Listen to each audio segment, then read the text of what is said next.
매일 아침 눈을 뜨면 눈물이 나요. 출근할 직장도 없고 만날 동료도 없어졌어요. 이제 저는 아무것도 아닌 사람이 된 것 같아요.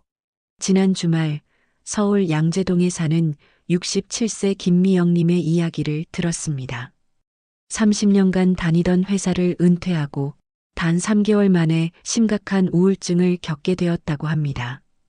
최근 국민연금연구원의 충격적인 조사 결과가 발표되었습니다. 은퇴자 10명 중 7명이 심리적 어려움을 겪고 있다고 합니다. 특히 은퇴 후 첫 1년 동안 극심한 정체성 혼란과 우울감을 경험한다고 하는데요. 나는 괜찮을 거야. 많은 분들이 이렇게 생각하십니다.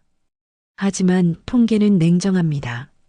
한국노인복지학회의 최신 연구에 따르면 은퇴 준비의 90%가 경제적인 부분에만 집중되어 있다고 합니다.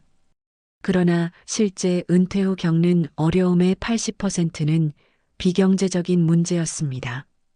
과연 행복한 노후를 위해 정말 필요한 것은 무엇일까요? 돈만으로 충분할까요?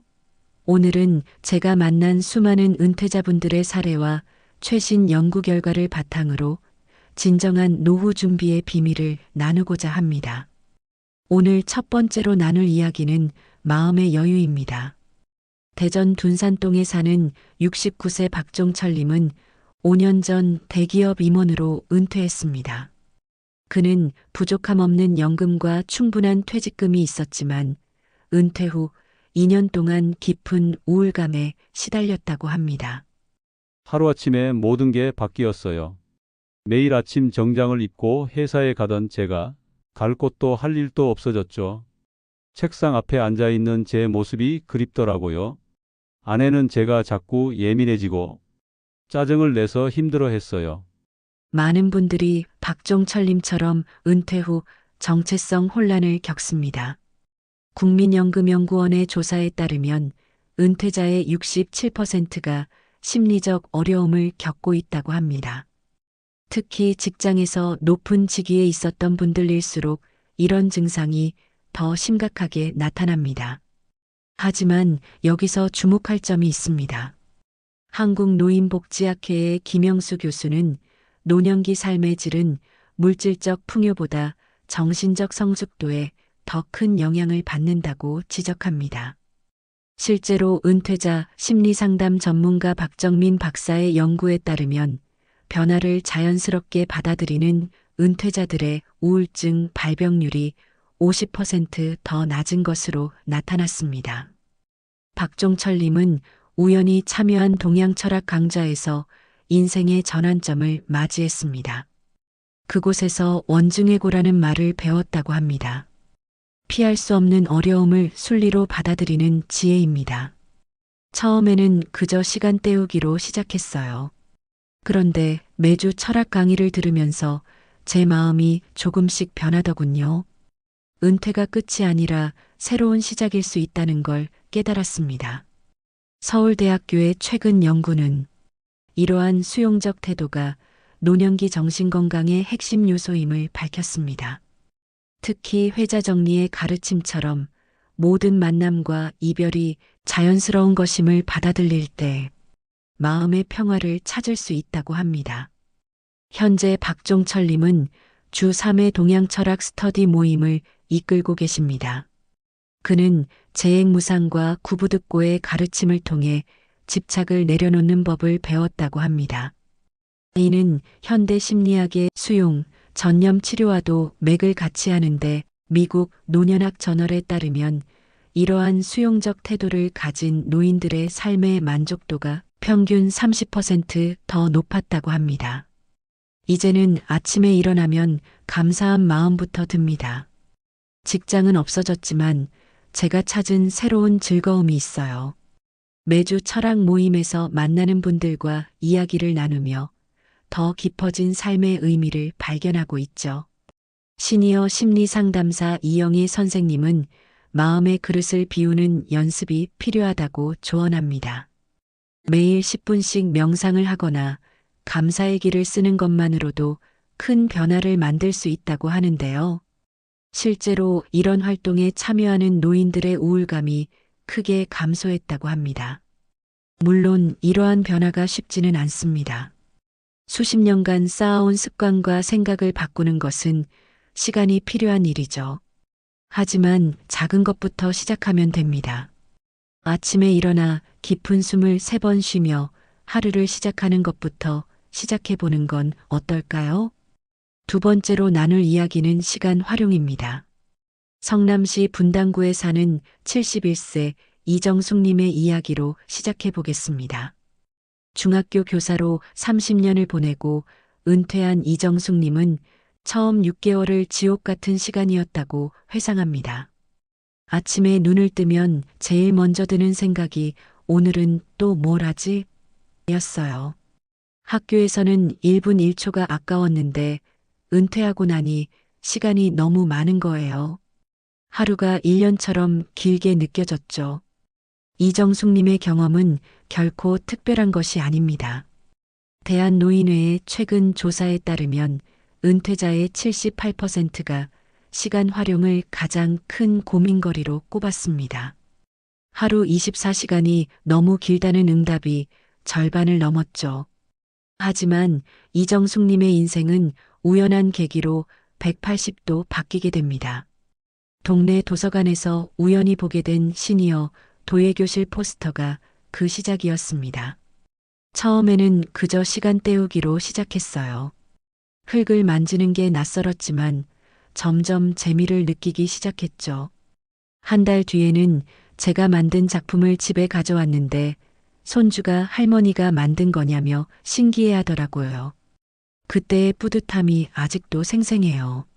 서울시 50플러스 재단의 통계를 보면 은퇴 후 새로운 기술을 배운 시니어의 생활 만족도가 그렇지 않은 경우보다 45% 높게 나타났습니다.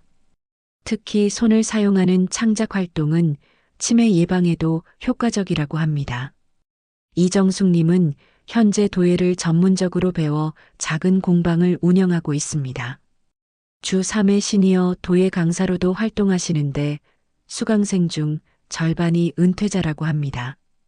제자들을 가르치던 때가 그립기도 했는데 이제는 도예를 가르치며 또 다른 보람을 느끼고 있어요. 나이 든 후에 배우는 즐거움이 이런 거구나 싶죠. 국제노년학회지에 실린 연구는 주 3회 이상 정기적인 활동에 참여하는 노인의 인지 기능이 그렇지 않은 노인보다 현저히 높다고 보고했습니다. 보건복지부 산하 노인복지관의 프로그램 분석 결과도 최소 2~3개의 정기적인 활동이 필요하다고 말합니다. 특히 텃밭 가꾸기의 효과가 주목받고 있는데요. 한국원예치료학회의 연구에 따르면 정원 가꾸기에 참여하는 노인의 우울감이 평균 40% 감소했다고 합니다. 아파트에 사시는 분들을 위해서는 베란다, 텃밭이나 주말 농장 프로그램도 있습니다. 시간은 채우는 게 아니라 가꾸는 거예요. 이정숙님의 말씀처럼 의미 있는 활동을 찾는 것이 중요합니다. 취미가 없다고 걱정하지 마세요. 지금이라도 시작하면 됩니다. 가까운 주민센터나 복지관에 가보세요. 여러분의 제2의 인생을 바꿀 수 있는 다양한 프로그램들이 기다리고 있을 것입니다. 이번에는 인간관계에 대한 이야기를 나누고자 합니다. 인천 연수구에 사는 66세 최영우님 부부의 이야기로 시작해 볼까요? 두 분은 결혼 40년 차였지만 은퇴 후 첫 1년은 제2의 신혼이 아닌 제2의 실연기였다고 합니다. 아내는 제가 집에만 있으니까 답답해했어요. 저도 할 일이 없으니 자꾸 아내의 일상에 간섭하게 되더라고요. 점점 대화는 줄어들고 서로 짜증만 늘어났죠. 40년 동안 잘 살았는데 은퇴하고 나니 이혼까지 생각하게 됐어요. 이런 경험은 생각보다 흔합니다. 한국보건사회연구원의 최근 조사에 의하면 은퇴 후 부부 갈등을 겪는 비율이 64%에 달한다고 합니다. 특히 맞벌이를 하다가 은퇴한 부부의 경우 그 비율이 더 높게 나타났습니다. 하지만 최영호님 부부는 위기를 기회로 바꾸는데 성공했습니다. 그 계기가 된 것은 아파트 커뮤니티 센터의 신중년 부부 모임이었습니다. 처음에는 아내가 방광제로 끌고 갔어요. 그런데 가보니 우리와 비슷한 고민을 가진 부부들이 많더라고요. 댄스 스포츠를 배우면서 서로 웃고 이야기하다 보니 어느새 아내와의 관계도 달라지기 시작했습니다. 노년 심리학 전문가 박영수 교수는 빈둥지 증후군을 겪는 부부를 위한 3단계 프로그램을 제시합니다. 공동의 취미 만들기, 함께하는 친구 찾기, 서로의 공간 존중하기가 그것입니다. 이 프로그램에 참여한 부부들의 89%가 관계 개선을 경험했다고 합니다. 이제는 아내와 일주일 계획을 함께 세워요. 월요일은 댄스 스포츠, 수요일은 부부 등산 모임, 금요일은 봉사활동을 같이 하고 있죠. 각자의 시간도 중요하지만 함께하는 시간이 있어야 대화도 늘어나더라고요.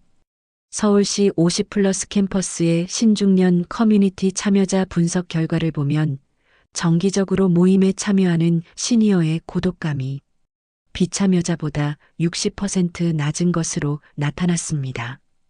특히 종교시설이나 문화센터를 통한 새로운 인연 형성이 가장 효과적이었습니다. 대한노인의 사나 행복한 동행 프로그램 책임자 김미란 교수는 부부가 함께할 수 있는 취미를 하나 이상 만드는 것이 중요하다고 조언합니다. 서로 다른 취미를 가진 것도 좋지만 함께하는 활동이 있어야 공통의 대화 주제가 생기고 서로를 더 이해할 수 있게 된다는 것이죠. 물론 모든 시간을 함께 보낼 필요는 없습니다. 최영우님 부부처럼 각자의 개인 시간도 존중하는 것이 중요합니다.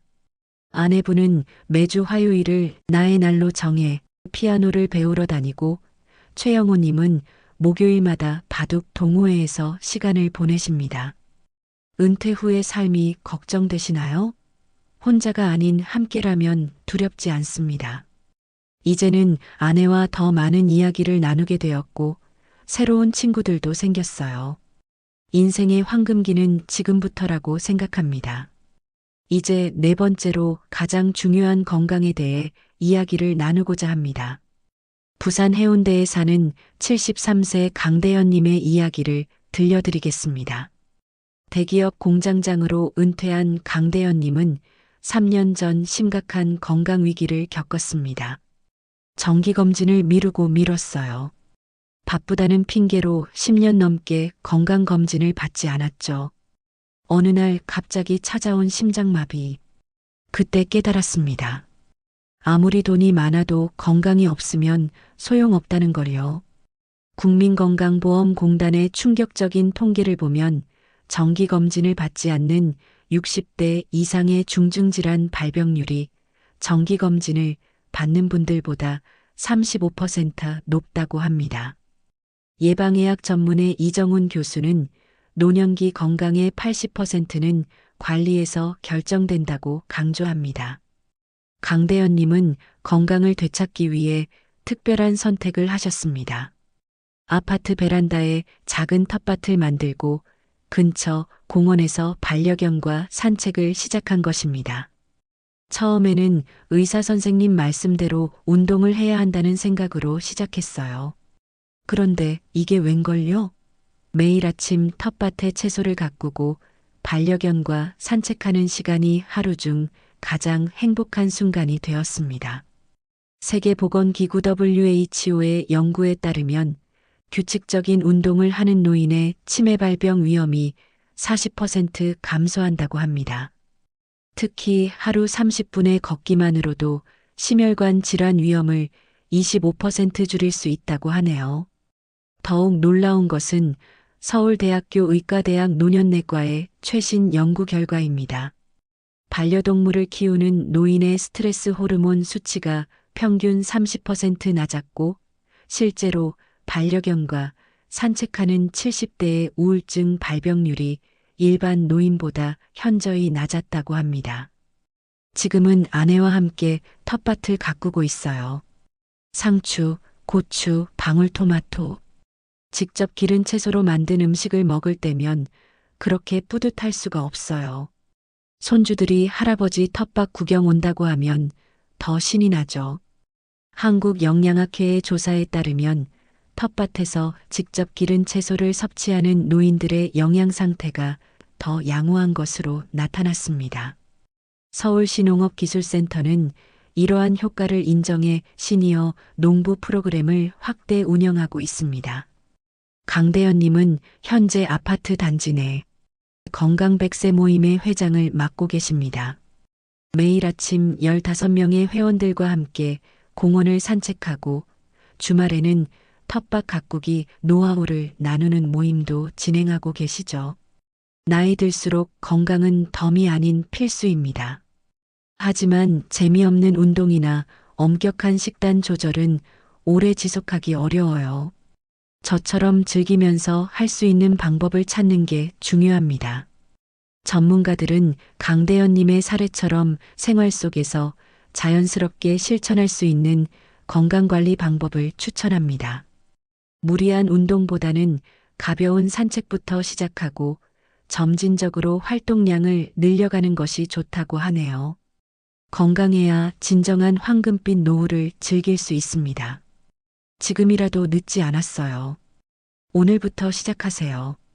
처음부터 욕심내지 말고 즐기면서 천천히 시작하는 것이 비결입니다. 마지막으로 현명한 자산관리에 대해 이야기를 나누겠습니다. 광주 상무지구에 사는 68세 윤성민님의 경험은 많은 은퇴자들에게 중요한 교훈을 줍니다. 30년간 운영하던 가구점을 정리하면서 받은 상가 보증금과 퇴직금으로 여유로운 노후를 보내리라 생각했습니다.